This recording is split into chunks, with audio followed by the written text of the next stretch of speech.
நாளை பார்த்துக்கலாம், next week பார்த்துக்கலாம், இன்னொரு நாள் இருந்தால் பார்த்துக்கலாம் அப்படின்னு சொல்லி நான் 1 மந்த்தை வேஸ்ட் பண்ணியிருக்கிறேன். நம்ம இவ்வளோ நாள் ப்ரொகாஸ்டினேஷன் பண்ணிட்டு இருக்கிறோம் அப்படின்னு தோணுச்சு. எனக்கு டைம் இருந்து நான் சோஃபாவில் படுத்துட்டு ரீல்ஸை பார்த்துக்கிட்டு யூடியூப் ஷார்ட்ஸை பார்த்துக்கிட்டு ஸோ மொத்தமாக நான் வந்து டைமை வேஸ்ட் பண்ணியிருக்கிறேன்.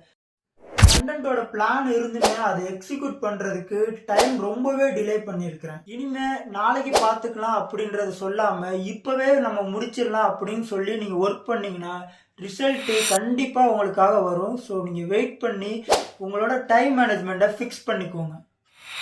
அப்போ எனக்கு தோணுன ஒரு முக்கியமான விஷயம் கன்சிஸ்டன்சி இல்லை, டைம் மேனேஜ்மெண்ட் தான் ரொம்பவே முக்கியம்.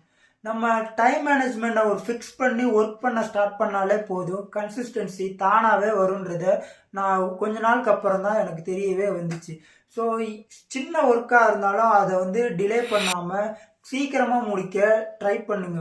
உண்மையிலுமே உங்களுக்கு டைம் இருக்கா, டைம் இருக்கிற நேரத்தை நம்ம யூஸ் பண்ணுறோமா இல்லை தள்ளி போடுறோமான்னு நம்மளை கேள்வி கேட்டுக்கணும். ஸோ இனிமே நாளைக்கு பார்த்துக்கலாம் அப்படின்றத சொல்லாமல் இப்போவே நம்ம முடிச்சிடலாம் அப்படின்னு சொல்லி நீங்கள் ஒர்க் பண்ணிங்கன்னா ரிசல்ட்டு கண்டிப்பாக உங்களுக்காக வரும். ஸோ நீங்கள் வெயிட் பண்ணி உங்களோட டைம் மேனேஜ்மெண்ட்டை ஃபிக்ஸ் பண்ணிக்கோங்க.